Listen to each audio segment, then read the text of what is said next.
Hi all, എല്ലാവർക്കും നമസ്കാരം. അപ്പോൾ വളരെ ഇമ്പോർട്ടൻ്റ് ആയിട്ടുള്ള കറണ്ട് അഫെയറിൻ്റെ ഭാഗത്ത് നിന്ന് PSC പരീക്ഷകൾക്ക് ഇപ്പോൾ എല്ലാ ക്വസ്റ്റ്യൻ പേപ്പറിലും ഒരു ക്വസ്റ്റ്യൻ എങ്കിലും മിനിമം ആവർത്തിക്കുന്ന ഒരു ഭാഗമാണ് ബഡ്ജറ്റ്, കേന്ദ്ര ബഡ്ജറ്റ് എന്നുള്ളത് നിങ്ങൾക്ക് എല്ലാവർക്കും അറിയാം. അപ്പോൾ എക്സാം പോയിന്റ് ഓഫ് വ്യൂവിൽ എന്തൊക്കെ കാര്യങ്ങളാണ് നമ്മൾ പഠിക്കേണ്ടത്, PSCയുടെ ക്വസ്റ്റ്യൻസ് ഇൻക്ലൂഡ് ചെയ്തുകൊണ്ടുള്ള ഒരു വീഡിയോ ആണ് ഇന്നത്തെ നമ്മുടെ വീഡിയോ.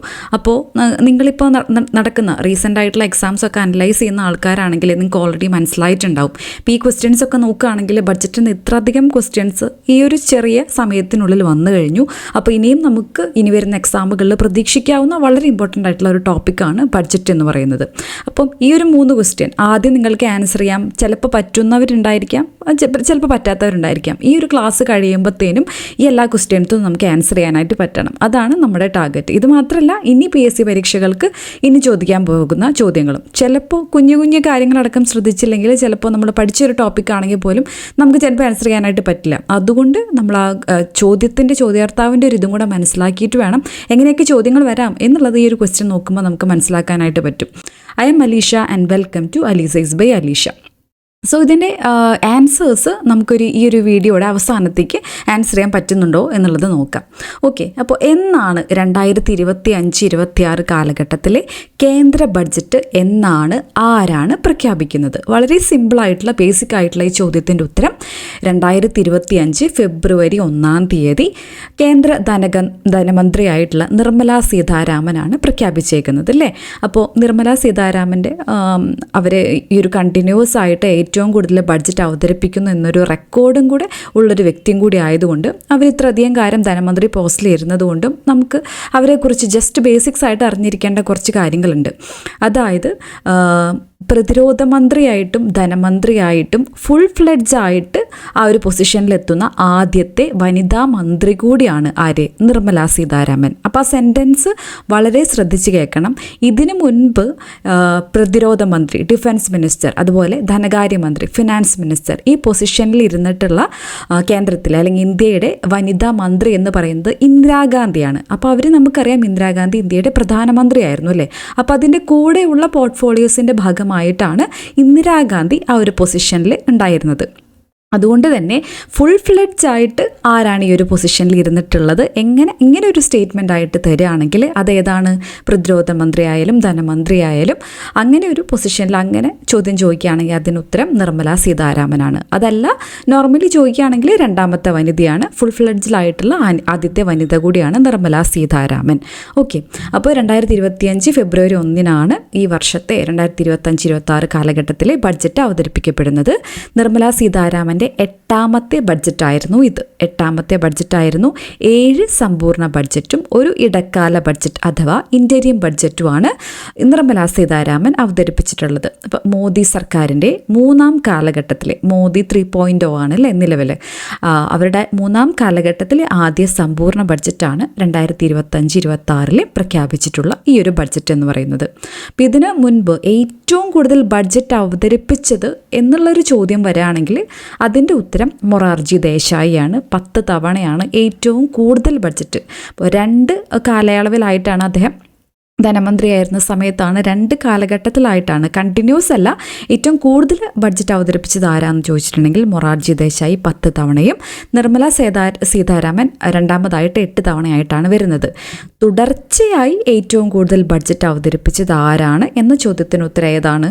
നിർമ്മല സീതാരാമൻ 8ാം തവണയാണ്. ഓക്കെ, അപ്പോൾ നിർമ്മല സീതാരാമൻ്റെ പേരിലുള്ള മറ്റ് റെക്കോർഡുകളുടെ നമുക്ക് നോക്കാം. നമ്മളിപ്പോൾ പറഞ്ഞ പോലെ ഇന്ത്യയുടെ ചരിത്രത്തിലെ തുടർച്ചയായി ഏറ്റവും കൂടുതൽ ബഡ്ജറ്റ് അവതരണങ്ങൾ നടത്തുന്ന ധനമന്ത്രിയാണ് നിർമ്മല സീതാരാമൻ. ഇനി ഇന്ത്യയുടെ ഏറ്റവും ദൈർഘ്യമേറിയ ബഡ്ജറ്റ് പ്രസംഗം, ഈ ഒരു റെക്കോർഡും ആരുടെ പേരിലാണുള്ളത്? നിർമ്മല സീതാരാമൻ്റെ പേരിലാണ്. 2020-21 കേന്ദ്ര ബഡ്ജറ്റാണ്. അങ്ങനൊരു റെക്കോർഡിന് എന്താണ് റെക്കോർഡ്? ഇന്ത്യയുടെ ഏറ്റവും ദൈർഘ്യമേറിയ, ഏറ്റവും ലെങ്തി ആയിട്ടുള്ള പ്രസംഗം നടത്തി. ഇത് 2 മണിക്കൂറും 42 മിനിറ്റും. ഓക്കെ, ഏകദേശം ഏറ്റവും ദൈർഘ്യമേറിയ എന്നുള്ളതാണ് അവിടെ ഇമ്പോർട്ടൻ്റ് ആയിട്ട് നമ്മൾ അറിഞ്ഞിരിക്കേണ്ടത്. ഇനി ഇന്ത്യയുടെ ആദ്യത്തെ പേപ്പർ രഹിത ബഡ്ജറ്റ്, ഫസ്റ്റ് പേപ്പർലെസ് ബഡ്ജറ്റ് ഇന്ത്യയിലെ 2021 കോവിഡ് കാലഘട്ട സമയത്ത് നിർമ്മല സീതാരാമൻ ഡിജിറ്റൽ ടാബ്ലറ്റിൽ ഫസ്റ്റ് പേപ്പർലെസ് ബഡ്ജറ്റ് അവതരിപ്പിക്കുന്നുണ്ട്. അപ്പോൾ ആ ഒരു റെക്കോർഡും നിർമ്മല സീതാരാമൻ്റെ പേരിലാണ്. നിലവിലുള്ളത്. ഇനി നമുക്ക് ഈ ഒരു ബഡ്ജറ്റിൻ്റെ 2025-26 ബഡ്ജറ്റിൻ്റെ കീ ഫീച്ചേഴ്സ് എന്തൊക്കെയാണെന്നുള്ളത് നോക്കാം. നമ്മൾ പറഞ്ഞ പോലെ 2025 ഫെബ്രുവരി 1 നിർമ്മലാ സീതാരാമനാണ് ഇത് പാർലമെൻറ്റിൽ അവതരിപ്പിക്കുന്നത്. അപ്പോൾ ഇതിൻ്റെ പ്രധാനപ്പെട്ട തീം 2025 ബഡ്ജറ്റിൻ്റെ പ്രധാനപ്പെട്ട തീം എന്താണെന്ന് ചോദിച്ചിട്ടുണ്ടെങ്കിൽ സബ്കാ വികാസ് എന്നുള്ളതാണ്. എന്താണ്? സബ്കാ വികാസ് എന്നുള്ളതാണ് പ്രധാനപ്പെട്ട തീമായിട്ട് വരുന്നത്. അപ്പോൾ ഇതിൽ കുറച്ച് വരവ് ചെലവ് കണക്കുകളെ പറ്റിയിട്ട് പറയുന്നുണ്ട്. ഇതിൽ ഈ ധനക്കമ്മി ചില എക്സാമുകൾക്ക് ചോദിച്ചിട്ട് കണ്ടിട്ടുണ്ട്. ധനക്കമ്മി അഥവാ ഫിസ്ക്കൽ ഡെഫിസിറ്റ് അല്ലേ, ഫിസ്ക്കൽ ഡെഫിസിറ്റ് GDPയുടെ 4.4% കണക്കാക്കുന്നത്. ഓക്കെ, 2025-26 കണക്കുകൾ പ്രകാരം ധനക്കമ്മി ഫിസ്ക്കൽ ഡെഫിസിറ്റ് GDPയുടെ എത്ര ശതമാനമാണ്? ചില സ്റ്റേറ്റ്മെൻറ്റിൽ ഇത് കണ്ടിട്ടുണ്ട് 4.4 ആണെന്നുള്ളത്. ആ ഭാഗത്ത് നിന്ന് അതാണ് നമ്മൾ കൂടുതൽ സ്ട്രെസ് ചെയ്തിട്ട് പഠിക്കേണ്ടത്. ഇനി ഈ ഒരു ബഡ്ജറ്റ് 4 എഞ്ചിനുകളെ പറ്റിയിട്ട് പ്രതിപാദിക്കുന്നുണ്ട്. 4 എഞ്ചിൻസ് എന്ന് പറഞ്ഞിട്ട് നമുക്ക് ഇവിടെയും key features of budget government officially പ്രസിദ്ധീകരിച്ചിട്ടുണ്ട്. അപ്പോൾ അതിലെ 4 എഞ്ചിൻ ഡെവലപ്മെൻറ്റിൻ്റെ വികസനത്തിൻ്റെ 4 എഞ്ചിനുകൾ ഏതാണെന്നുള്ളത് വളരെ ഇമ്പോർട്ടൻ്റ് ആണ്. എക്സാമുകൾക്ക് ചോദ്യം ചോദിക്കാൻ വളരെ സാധ്യതയുള്ള ഒരു ക്വസ്റ്റ്യനും കൂടിയാണ്. അഗ്രികൾച്ചർ എന്ന് പറയുമ്പോൾ ഏതാണ്? കൃഷി അല്ലേ. ഇപ്പോൾ കൃഷി, MSME ഇപ്പോൾ ചെറുകിട വ്യവസായങ്ങൾ, നിക്ഷേപം അഥവാ ഇൻവെസ്റ്റ്മെൻറ്റ്, എക്സ്പോർട്ട് അഥവാ കയറ്റുമതി, ഈ 4 എഞ്ചിനുകളായിട്ട് 2025-26 ബഡ്ജറ്റ് പറയുന്നത്. ഏതൊക്കെയാണ് 4? കൃഷി, MSME, ഇൻവെസ്റ്റ്മെൻറ്റ് അഥവാ നിക്ഷേപം, കയറ്റുമതി, ഈ 4 എൻജിൻസ് ഓഫ് ഡെവലപ്മെൻ്റ് എന്ന് പറയുന്നത്.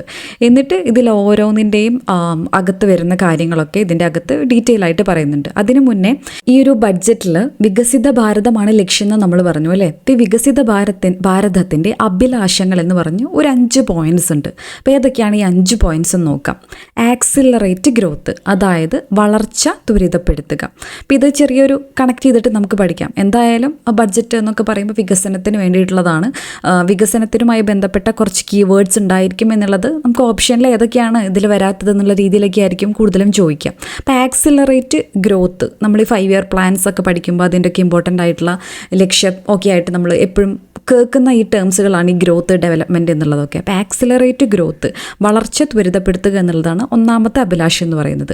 രണ്ടാമത്തെ അഭിലാഷം എന്ന് പറയുമ്പോൾ എല്ലാവരെയും ഉൾക്കൊള്ളുന്ന വികസനം, സെക്യൂർ ഇൻക്ലൂസീവ് ഡെവലപ്മെൻറ്റ്. അപ്പോൾ ആ ഒരു ഇൻക്ലൂസീവ് ഡെവലപ്മെൻറ്റ് എന്നുള്ള വാക്കിൽ നിന്ന് തന്നെ നമുക്ക് ആരൊക്കെയാണ് ഉൾപ്പെടുത്തേണ്ടത് എന്നുള്ള രീതിയിൽ അടുത്ത 3 പോയിൻറ്റ്സ് വേണമെങ്കിൽ കണക്കാക്കാം. അപ്പോൾ ഇൻക്ലൂസീവ് ഡെവലപ്മെൻറ്റ് എന്ന് പറയുമ്പോൾ ആരൊക്കെ വേണം? മിഡിൽ ക്ലാസ് അല്ലേ, ഇന്ത്യയുടെ പൾസാണ് മിഡിൽ ക്ലാസ് എന്നൊക്കെ വേണമെങ്കിൽ പറയാം അല്ലേ. അപ്പോൾ മിഡിൽ ക്ലാസ് എന്ന് പറയുമ്പോൾ ഇന്ത്യയിൽ വളർന്നു വരുന്ന ഇടത്തരക്കാരുടെ ഉപഭോഗശേഷി വർദ്ധിപ്പിക്കുക.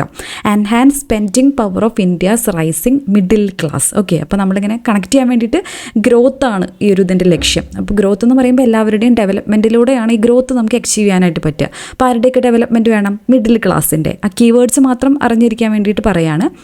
മിഡിൽ ക്ലാസ്സിൻ്റെ. പിന്നെ എന്തിൻ്റെ വേണം? പ്രൈവറ്റ് സെക്ടറിൻ്റെ, സ്വകാര്യ മേഖലയിൽ ഇൻവെസ്റ്റ്മെൻറ്റ് കൂടണം അല്ലേ. സോ ഇൻവിഗറേറ്റ് പ്രൈവറ്റ് സെക്ടർ ഇൻവെസ്റ്റ്മെൻറ്റ്, സ്വകാര്യ മേഖലയിൽ നിക്ഷേപങ്ങൾ വർദ്ധിപ്പിക്കുക. അതും ഇൻക്ലൂസീവ് ഡെവലപ്മെൻറ്റിൻ്റെ ഭാഗമായിട്ട് അങ്ങനെ കണക്ട് ചെയ്ത് പഠിക്കുക. പിന്നെ അപ്ലിഫ്റ്റ് ഹൗസ് ഹോൾഡ് സെൻറ്റിമെൻറ്റ്സ്, പിന്നെ എന്താണ്? കുടുംബങ്ങളുടെ വികാരങ്ങളെ ഉയർത്തുക. അപ്പോൾ middle class, private sector, house hold, ഇങ്ങനെ ഒരു കീവേഡ്സ് പഠിച്ചു വയ്ക്കുക. അപ്പോൾ 5 വികസിത ഭാരതൻ്റെ അഭിലാഷങ്ങൾ. അപ്പോൾ ഏതൊക്കെയാണ് നമ്മൾ പറഞ്ഞത്? ഗ്രോത്ത് നമുക്ക് വേണം. ഗ്രോത്ത് വേണമെങ്കിൽ നമുക്ക് എന്ത് വേണം? എല്ലാവരുടെയും ഡെവലപ്മെൻറ്റ് വേണം, ഇൻക്ലൂസീവ് ഡെവലപ്മെൻറ്റ് വേണം. അപ്പോൾ ഈ പറയേണ്ട പോയിൻറ്റ്സ് ഓർത്തെടുക്കാൻ പറ്റുന്നുണ്ടോ എന്ന് നിങ്ങൾ ശ്രദ്ധിക്കണേ. എന്നിട്ട് അപ്പോൾ ഇൻക്ലൂസീവ് ഡെവലപ്മെൻറ്റ് എന്നുള്ള വേർഡ് നമുക്ക് കിട്ടി. അപ്പോൾ ഏതൊക്കെയാണ് വിഭാഗം നമ്മൾ പഠിക്കുന്നത്? Middle class, private sector, house hold. അപ്പോൾ കീവേഡ്സ് കിട്ടിയല്ലോ. ഇങ്ങനെ 5 ആസ്പിറേഷനിൽ വരുന്നുള്ളത് എന്ന് ജസ്റ്റ് ആലോചിച്ച് വയ്ക്കാം. ഓക്കെ, ഇനി എക്സാമിന് ചോദിച്ചിട്ടുണ്ടായിരുന്ന ഒരു ചോദ്യമാണ്. നമ്മളിപ്പോൾ പറഞ്ഞു 4 എഞ്ചിനുകൾ ഉണ്ടായിരുന്നെന്ന് പറഞ്ഞു. 4 എഞ്ചിനുകൾ ഏതാണ്? ആദ്യത്തെ കൃഷിയാണ്, രണ്ടാമത്തെ ഏതാണ്? MSME, മൂന്നാമത്തെ എന്താണ്? നിക്ഷേപം, നാലാമത്തെ എന്താണ്? കയറ്റുമതി. പഠിക്കുന്ന പോയിൻറ്റ്സ് ഓർത്തെടുക്കാനും കൂടെ ശ്രദ്ധിക്കാം. അപ്പോൾ ഇതിൽ കൃഷിയിലെ ഈ ആദ്യത്തെ പോയിൻ്റാണ് ഈ റീസെൻ്റായിട്ട് നടന്നിട്ടുള്ള എക്സാമിന് ചോദിച്ചിട്ടുണ്ടായിരുന്നത്. അപ്പോൾ പ്രധാനമന്ത്രി ധൻ ധാന്യ കൃഷി യോജന, പ്രധാനമന്ത്രി ധൻ ധാന്യ, ധാന്യം എന്നുള്ളത് കൃഷിയുമായി ബന്ധപ്പെട്ടതുകൊണ്ട് കൃഷിയുമായിട്ട് ബന്ധപ്പെടുത്തിയിട്ടുള്ള ഒരു പദ്ധതിയാണെന്ന് നമുക്ക് അങ്ങനെ മനസ്സിലാക്കാനായിട്ട് പറ്റണം. കാർഷിക ജില്ലകൾ വികസിപ്പിക്കുന്ന ഒരു പദ്ധതിയാണ്. ഇവിടെ ഇമ്പോർട്ടൻ്റ് ആയിട്ടുള്ള പോയിന്റ് 100 ജില്ലകളെയാണ് ഇതിൽ ഉൾപ്പെടുത്തുന്നത്. 100 ജില്ലകൾ ഉൾപ്പെടുത്തിയിട്ടാണ് തുടക്കം കുറിക്കുന്ന ഈ ധൻ ധാന്യ കൃഷി യോജന പദ്ധതി. ധാന്യ കൃഷി യോജന മാച്ച് ഫോളോയിങ് ആയിട്ട് ഏത് എഞ്ചിനുമായിട്ട് ബന്ധപ്പെടുത്തി എന്നുള്ളതൊക്കെ വേണമെങ്കിൽ ചോദിക്കാം. ഇത് ധാന്യം കൃഷിയുമായിട്ട് ബന്ധപ്പെടുത്തിയതാണ്. 100 ജില്ലകൾ ഉൾപ്പെടുത്തിയിട്ടുള്ളതാണ്. ഇത് എക്സാമിന് ചോദിച്ചിട്ടും കൂടി ഉള്ളതുകൊണ്ട് അതൊന്ന് സ്ട്രെസ് ചെയ്തിട്ട് നോക്കി വയ്ക്കുക. ഇനി അതുപോലെ വേറൊരു 100 ജില്ലകളിലെ വേറൊരു സ്കീം വരുന്നുണ്ട്. അപ്പോൾ ഗ്രാമീണ സമൃദ്ധിയും പ്രതിരോധ ശേഷിയും കെട്ടിപ്പടുക്കാൻ വേണ്ടിയിട്ട് 100 വികസ്വര കാർഷിക ജില്ലകളെ ഉൾപ്പെടുത്തും. അപ്പോൾ 100 എന്നുള്ളൊരു നമ്പർ ഉള്ളതുകൊണ്ട് ആ ഒരു പോയിന്റ് പറഞ്ഞെന്നുള്ളൂ. ഇങ്ങനെ ഒരുപാട് പദ്ധതികൾ വരുന്നുണ്ട്. ഇതിൽ ഏറ്റവും ഇമ്പോർട്ടൻ്റ് ആയിട്ട് അല്ലെങ്കിൽ എന്തെങ്കിലും സ്പെഷ്യാലിറ്റി ഉള്ളതാണ് നമ്മൾ കുറച്ച് എല്ലാം ഒന്ന് വായിച്ചു വിടുക, എന്നാലും ഒന്നും കൂടെ സ്പെഷ്യലൈസ് ചെയ്ത് പഠിക്കേണ്ടത് ഇങ്ങനെ എന്തെങ്കിലും സ്പെഷ്യാലിറ്റി ആയിട്ട് തോന്നുന്നതാണ്. ഇനി ഇതിൽ നമുക്ക് ഇമ്പോർട്ടൻ്റ് ആയിട്ട് അറിയേണ്ടതാണ് ബീഹാറിലെ മഖാന ബോർഡ്. എന്താണ് താമര വിത്ത് മഖാന അല്ലേ? ഇപ്പം കുറച്ച് കാലമായിട്ട് ട്രെൻഡിങ്ങിലായിട്ട് പണ്ടൊക്കെ ഉണ്ടായിരുന്നു എന്ന് എനിക്കറിയില്ല. മേ ബി എനിക്ക് മോളുണ്ടായിട്ടായിരിക്കും നമ്മളങ്ങനെ ഹെൽത്തി ഫുഡ്സിനൊക്കെ പറ്റി നോക്കുമ്പോൾ മഖാന പിള്ളേർക്ക് കൊടുക്കാൻ നല്ലതാണ്. അപ്പോൾ ഈ താമരയുടെ വിത്തിനെയാണ് നമ്മൾ മഖാന എന്ന് പഠിക്കണമെന്ന് ഞാൻ റീസെൻ്റ് ആയിട്ടാണ് അറിഞ്ഞത്. ഞാനത് ഹിന്ദിയിലൊന്നും അത്ര നല്ല അറിവുള്ള ആളല്ല, അതുകൊണ്ട് ഞാൻ ചിലപ്പോൾ അറിയാൻ ലേറ്റ് ആയതായിരിക്കാം. എനിവേസ്, അപ്പം മഖാന ബോർഡ് സ്ഥാപിക്കാനായിട്ട് ലക്ഷ്യം വെക്കുന്നുണ്ട്. ബോർഡ് രൂപീകരിക്കുന്നുണ്ട്, മഖാന ബോർഡ്. അപ്പോൾ താമരവിത്തിൻ്റെ ഉൽപ്പാദനം, വിപണനം എന്നിവയൊക്കെ മെച്ചപ്പെടുത്താൻ വേണ്ടിയിട്ടാണ്. എവിടെയാണ് എന്നുള്ളതാണ് അവിടെ റിലവൻസ്. എവിടെയാണ്? ബീഹാറിലാണ് മഖാന ബോർഡ് സ്ഥാപിക്കാനായിട്ട് ലക്ഷ്യം വെക്കുന്നത്. ബീഹാറിലാണ്. ഓക്കെ, പിന്നെ ഒരുപാട് കാര്യങ്ങൾ ഇവിടെ പറയുന്നുണ്ട്. ജസ്റ്റ് ഒന്ന് വായിച്ചു വിടുക എല്ലാം. ഉയർന്ന വിളവ് നൽകുന്ന വിത്തുകൾക്ക് ദേശീയ ദൗത്യം, മത്സ്യമേഖലയിലുള്ള ഓരോ സംഭവത്തിൻ്റെ കാര്യങ്ങളിവിടെ പറയുന്നുണ്ട്. ഇനി പരുത്തി ഉൽപ്പാദനക്ഷമതയ്ക്ക് പ്രത്യേക ഒരു ദൗത്യം കൊണ്ടുവരുന്നുണ്ട്. ഒരു 5 ഇയർ പ്ലാൻ, പഞ്ചവത്സര പദ്ധതി പോലെ പരുത്തിയുടെ ഉൽപ്പാദനക്ഷമതയ്ക്ക് വേണ്ടിയിട്ട് ഒരു 5 വർഷ ദൗത്യം, 5 ഇയർ പ്ലാൻ. അപ്പോൾ ഇതിന് വേണ്ടിയിട്ടാണ്? പരുത്തി അഥവാ കോട്ടൻ്റെ ഉൽപ്പാദനക്ഷമതയ്ക്ക് വേണ്ടിയിട്ടാണ് വെക്കുന്നത് ഒരു 5 ഇയർ പ്ലാൻ മുന്നോട്ട് വെച്ചേക്കുന്നത്. അപ്പം മഖാന ബോർഡ് എവിടെയായിരുന്നു? മഖാന ബോർഡ് സ്ഥാപിതമാകുന്നത് ബീഹാറിലാണ്. KCC വഴി മികച്ച വായ്പ. എന്താണ് KCC? കിസാൻ ക്രെഡിറ്റ് കാർഡാണ് അല്ലേ? കിസാൻ ക്രെഡിറ്റ് കാർഡിൻ്റെ പലിശ ഇളവ് പദ്ധതി പ്രകാരം വായ്പാ പരിധി അവിടെ ലോണ് 3 ലക്ഷമായിരുന്നു, അത് 5 ലക്ഷം രൂപയായിട്ട് ഉയർത്തും. ഇങ്ങനെയുള്ള നമ്പേഴ്സും PSC ചോദിക്കുന്നത് കൊണ്ട് ഈ നമ്പർ, ഈ കിസാൻ ക്രെഡിറ്റ് കാർഡ് ഇമ്പോർട്ടൻ്റ് ആയതുകൊണ്ട് അതും കൂടെ ഒന്ന് നോക്കിയാൽ നല്ലതാണ്. 3 ലക്ഷം രൂപയിൽ നിന്ന് ഒരു 5 ലക്ഷം എന്നുള്ളൊരു സ്റ്റാൻഡേർഡായിട്ട് കിസാൻ ക്രെഡിറ്റ് കാർഡിൻ്റെ വായ്പയുടെ ലിമിറ്റ് എന്നുള്ളത് ഉയർത്തിയിട്ടുണ്ട്. പിന്നെ ഒരു യൂറിയ പ്ലാന്റ് സ്ഥാപിക്കാനായിട്ട് ലക്ഷ്യം വയ്ക്കുന്നുണ്ട്. അതെവിടെയാണ്? യൂറിയ പ്ലാന്റ് അസ്സാമിലാണ്. യൂറിയ പ്ലാന്റ് എവിടെയാണ് സ്ഥാപിക്കാൻ ലക്ഷ്യം വയ്ക്കുന്നത്? അസ്സാമിലാണ് യൂറിയ പ്ലാന്റ്. മഖാന ബോർഡ് എവിടെയാണ്? ബീഹാറിലാണ്. യൂറിയ പ്ലാന്റ് എവിടെയാണ്? അസ്സാമിലാണ്. അപ്പോൾ നമ്മളിത് പറഞ്ഞത് കൃഷി. അപ്പോൾ 100 ജില്ലകളെയൊക്കെ ലക്ഷ്യം, അതിൻ്റെ കാർഷിക ഉന്നതി എന്നുള്ളതൊക്കെ നമ്മൾ പറഞ്ഞു. ഇതൊക്കെ ആദ്യത്തെ എഞ്ചിനായ കൃഷിയെ പറ്റിയിട്ടാണ് നമ്മൾ പറഞ്ഞിട്ടുണ്ടായിരുന്നത്. രണ്ടാമത്തെ സൂക്ഷ്മ ചെറുകിട ഇടത്തരം സംരംഭങ്ങൾ അഥവാ MSMEയുടെ പുരോഗതിയാണ് രണ്ടാമത്തെ എഞ്ചിനായിട്ട് പറയുന്നത്. അപ്പോൾ ഈ MSMEയുടെ ഒക്കെ രജിസ്ട്രേഷന് വേണ്ടിയിട്ടുള്ള ഒരു പോർട്ടലുണ്ട്. ഈ സർക്കാർ വെബ്സൈറ്റുകൾ, പോർട്ടലുകൾ, ഇതും എക്സാമുകൾക്ക് ചോദിക്കാറുണ്ട് അല്ലേ? അപ്പോൾ ഉദ്യം പോർട്ടൽ എന്തുമായിട്ടാണ് ബന്ധപ്പെട്ടിരിക്കുന്നത് എന്നുള്ളത് വേണമെങ്കിൽ ചോദിക്കാം. സൂക്ഷ്മ വ്യവസായങ്ങളെക്കുറിച്ചിട്ടുള്ള MSMEയുടെ രജിസ്ട്രേഷനും ഒക്കെ ആവശ്യത്തിന് അതിൻ്റെമായിട്ട് ബന്ധപ്പെട്ടൊരു പോർട്ടലാണ് ഉദ്യം പോർട്ടൽ. MSMEയുമായിട്ട് ബന്ധപ്പെട്ടിരിക്കുന്നു എന്നുള്ളത് അറിഞ്ഞിരിക്കുക. ഓക്കെ, അപ്പോൾ നിങ്ങൾ ഒരുപാട് പേര് ഡിഗ്രി പ്രിലിമിനറി എക്സാംസ് എഴുതിയിട്ടുണ്ടാവും. ഇനി അടുത്ത ഘട്ടത്തിൽ എഴുതാനിരിക്കുന്നവരുണ്ടായിരിക്കും. എന്തായാലും ഡിഗ്രി മെയിൻസ് ആണ് നിങ്ങളുടെ ടാർഗറ്റ് എങ്കിൽ നിങ്ങൾക്ക് ഏറ്റവും കൂടുതൽ ഉപകാരം ചെയ്യാൻ പോകുന്നൊരു പുസ്തകമാണ് ഞാൻ ഇനി പരിചയപ്പെടുത്താനായിട്ട് പോകുന്നത്. സോ ലളിതം പബ്ലിക്കേഷൻസിനെ പറ്റിയിട്ട് ഞാൻ മുന്നേയും പറഞ്ഞിട്ടുണ്ട്. അവരുടെ ഇംഗ്ലീഷ് മലയാളം പുസ്തകങ്ങളൊക്കെ നമ്മൾ ഓൾറെഡി സക്സസ്ഫുൾ ആയിട്ടുള്ളൊരു പുസ്തകങ്ങളാണ്. അപ്പോൾ അവരുടെ തന്നെ പ്രസിദ്ധീകരണം എന്ന് പറയുമ്പോൾ നമുക്കൊരു വിശ്വാസം ഉണ്ടല്ലേ. പുസ്തകങ്ങൾ വാങ്ങിക്കുമ്പോൾ എപ്പോഴായാലും അവരുടെ വിശ്വാസത യോഗ്യതയും കൂടെ പരിഗണിച്ചിട്ട് വേണം. ഏത് ബുക്കായിക്കോട്ടെ, ആരുടെയോ ഏത് ബുക്കായിക്കോട്ടെ, അവരുടെ ഒരു ട്രസ്റ്റ് ഉണ്ട് നമുക്ക്. അങ്ങനെ നമുക്ക് വിശ്വസിക്കാൻ പറ്റുന്നൊരു പബ്ലിക്കേഷനാണ് PSCയെ സംബന്ധിച്ചിടത്തോളം ഈ ലളിതം പബ്ലിക്കേഷൻസ് എന്ന് പറയുന്നത്. അപ്പോൾ അവരുടെ കുറച്ച് കാലമായിട്ട് മാർക്കറ്റിൽ അവൈലബിൾ ആയിട്ടുള്ള ഓൾറെഡി നിങ്ങളുടെ കുറച്ച് പേരുടെയെങ്കിലും കയ്യിൽ, കുറേ പേരുടെ കയ്യിൽ ഇത് ഉണ്ടായിരിക്കും. എങ്കിലും ഇത് അറിയാത്തവർക്ക് വേണ്ടിയിട്ട് ഞാൻ പറയുകയാണ്, ഇന്ത്യൻ ഭരണഘടനയുടെ വളരെ ഇമ്പോർട്ടൻ്റ് ആയിട്ട് തയ്യാറാക്കിയിരിക്കുന്ന ഒരു പുസ്തകമാണ്. അപ്പോൾ നമുക്കറിയാം ഭരണഘടന ഇപ്പം SCERT NCERT ഫാക്ട്സ് അല്ല, ഒരുപാട് പുസ്തകങ്ങൾ ഇപ്പോൾ UPSC ബേസ് ചെയ്തിട്ടുള്ള, ഇപ്പോൾ ലക്ഷ്മികാന്ത് പോലെയുള്ള പുസ്തകങ്ങൾ, UPSC വെബ്സൈറ്റ്, ഇങ്ങനെ ഒരുപാട് കാര്യങ്ങളെ ചേർത്ത് ഇണക്കിയിട്ടാണ് ക്വസ്റ്റ്യൻ പേപ്പറിൽ ഭരണഘടന, എസ്പെഷ്യലി ഡിഗ്രി ലെവൽ പോലുള്ള എക്സാമുകൾക്ക് വളരെ ആഴത്തിൽ. ഇപ്പോൾ മെയിൻസ് എക്സാമിന് നമുക്കറിയാം 20 മാർക്കിനാണ് ഈ ഒരു ടോപ്പിക്കിൽ നിന്ന് ക്വസ്റ്റ്യൻസ് വരാനായിട്ട് പോകുന്നത്. അപ്പം പ്രിലിംസ് നിങ്ങൾ ഓൾറെഡി പഠിച്ചു കഴിഞ്ഞിട്ടുണ്ടെങ്കിൽ ഒരു ബേസിക്സ് നിങ്ങൾക്ക് എന്തായാലും ഉണ്ട്, എന്നാൽ മാത്രമാണ് പ്രിലിംസ് ക്ലിയർ ചെയ്യാനായിട്ട് പറ്റുള്ളൂ അല്ലേ. അപ്പം മെയിൻസിന് പഠിക്കുമ്പോൾ നമുക്ക് കൂടുതൽ ക്വസ്റ്റ്യൻ ആൻസർ രൂപത്തിൽ കിട്ടുകയാണെങ്കിൽ അത് വളരെയധികം എഫക്റ്റീവ് ആയിരിക്കും. ഓക്കെ, അപ്പോൾ SCERT NCERT സിവിൽ സർവീസ് പാഠഭാഗങ്ങളെയും അധികരിച്ചിട്ട് തയ്യാറാക്കപ്പെട്ടിട്ടുള്ള ഒരു പുസ്തകമാണ് ഈ ഒരു പുസ്തകം എന്ന് പറയുന്നത്. അപ്പോൾ നിലവിലെ കോൺസ്റ്റിറ്റ്യൂഷനിൽ ഏറ്റവും വിശ്വസിച്ച് നമുക്ക് വാങ്ങിക്കാൻ പറ്റുന്നൊരു ബുക്കാണ്. ഓരോ ടോപ്പിക് വൈസ്, എന്നാൽ അത് ക്വസ്റ്റ്യൻ ആൻസർ രൂപത്തിൽ എന്നുള്ളതാണ് ഈ ഒരു ബുക്കിൻ്റെ ഏറ്റവും അട്രാക്ഷൻ ആയിട്ട് പറയുന്നത്. ഇപ്പോൾ ഇതിൻ്റെ ഒരു എക്സാമ്പിൾ നമുക്ക് ആദ്യത്തെ ഒരു ടോപ്പിക് തന്നെ എടുത്ത് ഇവിടെ നോക്കുകയാണെങ്കിൽ, ഇന്ത്യൻ ഭരണഘടനയുടെ ചരിത്ര പശ്ചാത്തലത്തിൽ നിന്നാണ് നമുക്ക് ഭരണഘടന പഠിക്കാനുള്ളത് അല്ലേ.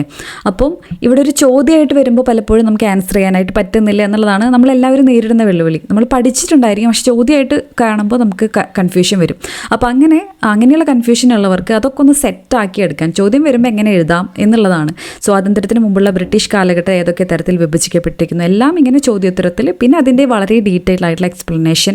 പലരും അതുപോലെ തന്നെ ഇംഗ്ലീഷ് വായിക്കുമ്പോൾ ഒരു ബുദ്ധിമുട്ടായിട്ട് ചിലരെങ്കിലും പറയാറുണ്ട്. അപ്പോൾ ഈ ഒരു പുസ്തകത്തിൻ്റെ അട്രാക്ഷൻ മലയാളത്തിലാണ്, എന്നാൽ വാക്കുകളൊക്കെ വളരെ കൃത്യമായിട്ട് എഴുതി തയ്യാറാക്കിയിരിക്കുന്ന ഒരു പുസ്തകമാണ്. മലയാളത്തിലാണ് ഈ ഒരു പുസ്തകം. അപ്പോൾ ഈ ഒരു പുസ്തകത്തിൻ്റെ പ്രൈസ് എന്ന് പറയുന്നത് 480 രൂപയാണ്, ഷിപ്പിംഗ് ചാർജ് അടക്കം. സോ ഇത് വാങ്ങിക്കാനായിട്ട് നിങ്ങൾക്ക് ഇൻട്രസ്റ്റ് ഉണ്ടെങ്കിൽ ഞാനിതിൻ്റെ നമ്പർ, വാട്സപ്പ് നമ്പർ നമ്മുടെ ഇതിൻ്റെ ഒരു താഴെയായിട്ട് കൊടുത്തേക്കാം. സോ നിങ്ങൾ കോൺസ്റ്റിറ്റ്യൂഷൻ, ഭരണഘടനയിൽ നിങ്ങൾക്ക് വേറൊരു പുസ്തകം ഇനി തപ്പിപ്പോകേണ്ട ആവശ്യം വരില്ല. അത്രയും എഫക്റ്റീവാണ് ഈ പുസ്തകം, എൻ്റെ കയ്യിലുണ്ട്, അതുകൊണ്ടാണ് ഞാൻ ഇത്രയും ഉറപ്പിൽ പറയുന്നത്. ഓക്കെ, അപ്പോൾ വികസനത്തിൻ്റെ മൂന്നാം പ്രവർത്തന യന്ത്രമാണ് നിക്ഷേപം അഥവാ ഇൻവെസ്റ്റ്മെൻറ്റ്. ഇൻവെസ്റ്റ്മെൻറ്റ് മൂന്ന് ഇടങ്ങളിലാണ് ഇൻവെസ്റ്റ്മെൻറ്റുകളെ കുറിച്ചിട്ട് പറയുന്നത്. ഒന്ന് ജനങ്ങളിലെ നിക്ഷേപം, പിന്നെ സമ്പദ് വ്യവസ്ഥയിലെ നിക്ഷേപം, പിന്നെ ഇന്നോവേഷനിലെ നൂതന ആശയങ്ങളിലെ നിക്ഷേപം. ഇങ്ങനെ മൂന്നാം പ്രവർത്തന യന്ത്രത്തിൽ തന്നെ നിക്ഷേപം തന്നെ 3 രീതിയിലാണ് പറയുന്നത്. അപ്പോൾ അതിൻ്റെ ഭാഗമായിട്ട് ജനങ്ങളിലെ എവിടേക്കാണ് നിക്ഷേപം ചെയ്യണത്, അതിൻ്റെ ബന്ധപ്പെട്ട സ്കീമുകളെ പറ്റിയിട്ട് ഇവിടെ പറയുന്നുണ്ട്. ജസ്റ്റ് ഒന്ന് വായിച്ച് നോക്കുകയാണെങ്കിൽ നല്ലതാണ്. അതിലേറ്റവും ഇമ്പോർട്ടൻ്റ് ആയിട്ടുള്ളത് മാത്രമാണ് നമ്മൾ ക്ലാസ്സിൽ പറഞ്ഞു പോകുന്നത്. ഇനി ഇവിടെ നമുക്ക് നോക്കാം, ഇമ്പോർട്ടൻ്റ് ആയിട്ടുള്ളത് ഉഡാൻ പ്രാദേശിക ഗതാഗത വികസന പദ്ധതി. ഉഡാൻ പദ്ധതിയെക്കുറിച്ചിട്ടൊക്കെ മുൻ എക്സാമുകൾക്ക് ചോദിക്കാറുണ്ട്. ഓൾറെഡി ഉണ്ടായിരുന്ന പദ്ധതിയാണ്, അതിൻ്റെയൊക്കെ ഒരു എക്സ്പാൻഷനാണ് ഇതിനെക്കുറിച്ച് പറയുന്നത്. പിന്നെ ഇവിടെ ബീഹാറിൽ ഗ്രീൻഫീൽഡ് വിമാനത്താവളം പ്രഖ്യാപിക്കുന്നുണ്ട്. അപ്പോൾ എവിടെയാണ് ബീഹാറിൽ, നമ്മൾ എന്ത് പറഞ്ഞു നേരത്തെ, മഖാന ബോർഡിനെ പറ്റി പറഞ്ഞു. അതുപോലെ ഗ്രീൻഫീൽഡ് വിമാനത്താവളം ഈ പ്രാവശ്യത്തെ ബഡ്ജറ്റിൽ പ്രഖ്യാപിച്ചിട്ടുള്ളത് ബീഹാറിലാണെന്നുള്ളത് അറിഞ്ഞിരിക്കുക. പിന്നെ ഇങ്ങനത്തെ പേരുകൾ എവിടെയാണ് സ്ഥാപിക്കാനായിട്ട് ഉദ്ദേശിക്കുന്നത് അങ്ങനെ ചോദിക്കാറുണ്ട്. മിഥിലാഞ്ചലിൽ പശ്ചിമ കോസി കനാൽ പദ്ധതി. ഓക്കെ, പശ്ചിമ കോസി കനാൽ പദ്ധതി എവിടെയാണ്? മിഥിലാഞ്ചലിലാണ്. മിഥിലാഞ്ചൽ എന്ന് പറയുമ്പോൾ ബീഹാറിലാണ്. ഓക്കെ, ബീഹാറിലെ പശ്ചിമ കോസി കനാൽ ERM പദ്ധതിക്ക് സാമ്പത്തിക സഹായം നൽകുന്നുണ്ട്. മിഥിലാഞ്ചലിൽ പശ്ചിമ കോസി കനാൽ പദ്ധതി. അപ്പോൾ ബീഹാറിൽ ഈ വർഷത്തെ ബഡ്ജറ്റിൽ നിറഞ്ഞു നിൽക്കുന്ന ഒരു താരമാണ് ബീഹാർ എന്ന സ്റ്റേറ്റ് എന്നുള്ളത് ആലോചിക്കുക. ആസാമിൽ നമ്മൾ പറഞ്ഞു യൂറിയ പ്ലാന്റ് സ്ഥാപിക്കാനായിട്ട് പോകുന്നുണ്ട്. ഓക്കെ, അപ്പോൾ ഇതൊക്കെയാണ് ഇമ്പോർട്ടൻ്റ് ആയിട്ടുള്ളത്. ഓക്കെ, അപ്പം പുതിയ നികുതി വ്യവസ്ഥ പ്രകാരം 12 ലക്ഷം രൂപ വരെയുള്ള വരുമാനം, അതായത് മൂലധന നേട്ടം പോലുള്ള പ്രത്യേക നിരക്ക് നൽകേണ്ട വരുമാനം ഒഴികെ പ്രതിമാസം 1 ലക്ഷം രൂപ ശരാശരി വരുമാനമുള്ളവർക്ക് വ്യക്തിഗത ആദായ നികുതി നൽകേണ്ടതില്ല. ഓക്കെ, ഇനി നമുക്കിവിടെ ടാക്സ് ലാബുകളെ പറ്റിയിട്ടും പറഞ്ഞിട്ടുണ്ട്. ഈ ഒരു പോയിന്റ് ആലോചിച്ചിരിക്കുക. 12 ലക്ഷം രൂപ വരെയുള്ളവർക്ക് വ്യക്തിഗത ആദായ നികുതി നൽകേണ്ടതില്ല. പിന്നെ ഇമ്പോർട്ടൻ്റ് ആയിട്ട് പുതിയ ടാക്സ് സ്ലാബ്സ് നമ്മൾ അറിഞ്ഞിരിക്കണം. മുന്നേ ചോദിച്ചിട്ടുണ്ട്, ഇനിയും ചോദിക്കാൻ ചാൻസ് ഉണ്ട്. 4 ലക്ഷം രൂപ വരെയാണെങ്കിൽ നികുതിയില്ല. 4 to 8 ലക്ഷം വരെയാണെങ്കിൽ 5%. പിന്നെ ഇവിടെ 5% വെച്ചിട്ടാണ് ഇവിടെ കൂടുന്നത്. ഈ ഭാഗത്ത് 4 വെച്ച് അങ്ങനെ ഓർത്തിരിക്കുക. 4 ലക്ഷം രൂപ വരെ നികുതിയില്ല. 4 to 8 ആണെങ്കിൽ അവിടെ 5%. ഇവിടെ 8 to 12 ആണെങ്കിൽ ഇവിടെ 5 കൂടും. അപ്പോൾ എത്രയാവും? 10%. 12 to 16 ലക്ഷം വരെയാണെങ്കിൽ 15%. 16 മുതൽ 20 ലക്ഷം വരെയാണെങ്കിൽ 20%. 20 മുതൽ 24 ലക്ഷം രൂപ വരെയാണെങ്കിൽ 25%. 24 ലക്ഷത്തിന് മുകളിലാണെങ്കിൽ 30%. ടാക്സ് സ്ലാബ്സ് എന്ന് പറയുന്നത്. അപ്പോൾ ഇമ്പോർട്ടൻ്റ് ആണ്, ഇത് മുന്നേ ചോദിച്ചിട്ടുള്ളതാണ്. ഇനി ഇമ്പോർട്ടൻ്റ് ആയിട്ട് ചോദിക്കാറുള്ളതാണ് റുപ്പി കംസ് ഫ്രം അല്ലെങ്കിൽ റുപ്പി ഗോസ് ടു. ഏറ്റവും കൂടുതൽ ചിലവ് വരുന്നത് എവിടേക്കാണ്, ഏറ്റവും കൂടുതൽ സ്പെൻഡ് ചെയ്യുന്നത്. ഇതൊക്കെ ഓർഡർ ചെയ്യാനും എന്താ പറയുക, അപ്പം ആദ്യത്തെ 2-3 ഓപ്ഷൻസ് തന്നിട്ട് അതിൻ്റെ ഒരു ഓർഡറിൽ എഴുതുക എന്നുള്ള രീതിയിലൊക്കെ എക്സാംസിന് ചോദിക്കാറുണ്ട്. അപ്പം ഏറ്റവും കൂടുതൽ എവിടെ നിന്നാണ് വരുമാനം ഉള്ളത്? ബോറോയിങ് ആൻഡ് അതർ ലയബിലിറ്റീസ് എന്നാണ് അല്ലേ. കടം വാങ്ങലിൽ നിന്നാണ് 24% റുപ്പീസ് കംസ് ഫ്രം. 24% എവിടെ നിന്നാണ്? കടം വാങ്ങലിൽ നിന്നാണ്. പിന്നെ 22% ഇൻകം ടാക്സിൽ നിന്ന്. ഓക്കെ, ഇൻകം ടാക്സിൽ നിന്ന് എത്ര ശതമാനം? 22. കടം വാങ്ങലിൽ നിന്ന് 24%. പിന്നെ 18% വരുമാനം GSTയിൽ നിന്നും. Corporation tax 17%. അപ്പോൾ ആദ്യത്തെ കുറച്ചൊന്നാണ് ഏറ്റവും കൂടുതൽ ഇമ്പോർട്ടൻ്റ് ആയിട്ട് നമ്മൾ അറിഞ്ഞിരിക്കേണ്ടത്. ഓക്കെ, അപ്പം 24%, അതിൻ്റെ ശതമാനം അടക്കം ഇമ്പോർട്ടൻ്റ് ആണ്. Borrowing and other liabilities 24%, income tax 22%, GST 18%, corporation tax 17%. Rupees goes to എവിടേക്കാണ് ഏറ്റവും കൂടുതൽ പൈസ ചിലവാകുന്നത്? സോ അത് നമുക്ക് നോക്കാം. ഏറ്റവും കൂടുതൽ states share of taxes and duties ആണ് 22% പൈസ ചിലവാക്കുന്നത്. State share of taxes and duties 22% ആണ്. പിന്നെ പലിശ അടവുകൾക്കായിട്ട് 20%. പലിശ അടവുകൾക്കായിട്ട് 20%. സെൻട്രൽ സെക്ടർ സ്കീമിന് വേണ്ടിയിട്ട് 16%. അപ്പോൾ ഏറ്റവും കൂടുതൽ സ്റ്റേറ്റ് ഷെയർ ഓഫ് ടാക്സസ് ആണ് 22%. Central sector scheme 16%. Interest payments 20% ഒക്കെയാണ്. പിന്നെ ഇതിൽ ഡിഫൻസൊക്കെ ചിലപ്പോൾ എടുത്ത് ചോദിക്കാറുണ്ട്. 8% ഡിഫൻസിന് വേണ്ടിയിട്ട് ചിലവാക്കുന്നത് എന്നുള്ളത് അറിഞ്ഞിരിക്കുക. സോ ഇത്രയുമാണ് നമ്മൾ ബഡ്ജറ്റിനെ കുറിച്ചിട്ട് ഏറ്റവും മിനിമം അറിഞ്ഞിരിക്കേണ്ട കാര്യങ്ങൾ എന്ന് പറയുന്നത്. ഇനി നമുക്ക് ആദ്യം ഡിസ്കസ് ചെയ്ത ക്വസ്റ്റ്യൻസും കൂടെ ജസ്റ്റ് ഒന്ന് നോക്കാം. ഓക്കെ, ചുവടെ നൽകിയിട്ടുള്ളവയിൽ 2025 അവതരിപ്പിച്ച കേന്ദ്ര ബഡ്ജറ്റിലെ ആദായ നികുതിയുമായി ബന്ധപ്പെട്ട പ്രസ്താവന. 4 ലക്ഷം രൂപ വരെയുള്ള വരുമാനത്തിന് നികുതിയില്ല. അത് ശരിയാണല്ലേ? നമ്മൾ നോക്കി, അത് കറക്റ്റാണ്. പിന്നെ നമ്മൾ പറഞ്ഞിട്ടുണ്ടായിരുന്നു 4 മുതൽ 8 ലക്ഷം വരെയാണെങ്കിൽ എത്ര ശതമാനമാണ്? 5%. 8 മുതൽ 12 ലക്ഷം വരെയാണെങ്കിൽ 10%. 12 മുതൽ 16 ലക്ഷം വരെയാണെങ്കിൽ 15%. 16 മുതൽ 20 ലക്ഷം രൂപ വരെയാണെങ്കിൽ അപ്പോൾ എത്ര ശതമാനമാണ്? 20%. അപ്പോൾ ഇത് തെറ്റാണ്. രണ്ടാമത്തെ സ്റ്റേറ്റ്മെൻറ്റ് ഇവിടെ തെറ്റാണ്. 4 മുതൽ 8 ലക്ഷം രൂപ വരെയുള്ള വരുമാനത്തിന് 5%. അതും ശരിയാണ്. അപ്പോൾ ഇവിടെ ഓപ്ഷൻ എ ആണ് കറക്റ്റായിട്ടുള്ള ആൻസർ ആയിട്ട് വരുന്നത്. ഓപ്ഷൻ എ ആണ്. ഓക്കെ, അടുത്തത് ഇന്ത്യൻ പാർലമെൻറ്റിൽ തുടർച്ചയായി ഏറ്റവും അധികം ബഡ്ജറ്റ് അവതരിപ്പിച്ച റെക്കോർഡ് ആർക്കാണ്? തെറ്റിപ്പോകരുത്. ഏറ്റവും കൂടുതൽ ബഡ്ജറ്റ് എന്ന് ചോദിച്ചിട്ടുണ്ടെങ്കിൽ മൊറാർജി ദേശായി ആണ്. തുടർച്ചയായി എന്നുള്ളൊരു വാക്ക് വന്നതുകൊണ്ട് ഇവിടെ നിർമ്മല സീതാരാമനാണ് കറക്റ്റായിട്ടുള്ള ആൻസറായിട്ട് വരുന്നത്. 2025-26 കേന്ദ്ര ബഡ്ജറ്റിൽ പ്രധാനമന്ത്രി ധൻ ധാന്യ കൃഷി യോജന പദ്ധതിയിൽ എത്ര കാർഷിക ജില്ലകൾ ഉൾപ്പെടുന്നു? 100 എന്നുള്ളതാണ് കറക്റ്റായിട്ടുള്ള ആൻസർ. നമ്മൾ ഡിസ്കസ് ചെയ്തു അല്ലേ. നമ്മൾ ഒരുവിധം കാര്യങ്ങളൊക്കെ ഇമ്പോർട്ടൻ്റ് ആയിട്ടുള്ള കാര്യങ്ങൾ ഡിസ്കസ് ചെയ്തു. സോ ഇത്രയുമാണ് നമ്മുടെ ഇന്നത്തെ ക്ലാസ്സസിൽ. കറണ്ട് അഫെയറിൻ്റെ ഭാഗത്ത് നിന്ന് ഏതൊക്കെ ടോപ്പിക്സ് ആണ് കവർ ചെയ്യേണ്ടത്, നിങ്ങൾക്ക് ഏതാണ് ആഗ്രഹം, അല്ലെങ്കിൽ വേറെ സബ്ജക്ട്സ് ആയാലും എന്നുള്ളതൊക്കെ നിങ്ങൾ വീഡിയോയുടെ താഴെ കമൻറ്റ് ചെയ്യാനായിട്ട് മറക്കരുത്. വീഡിയോ ഇഷ്ടപ്പെട്ട് കഴിഞ്ഞിട്ടുണ്ടെങ്കിൽ ലൈക്ക് ചെയ്യാനും ഷെയർ ചെയ്യാനൊന്നും മറക്കരുത്. അടുത്ത വീഡിയോയിൽ കാണാം. Thank you so much for watching. Have a good day.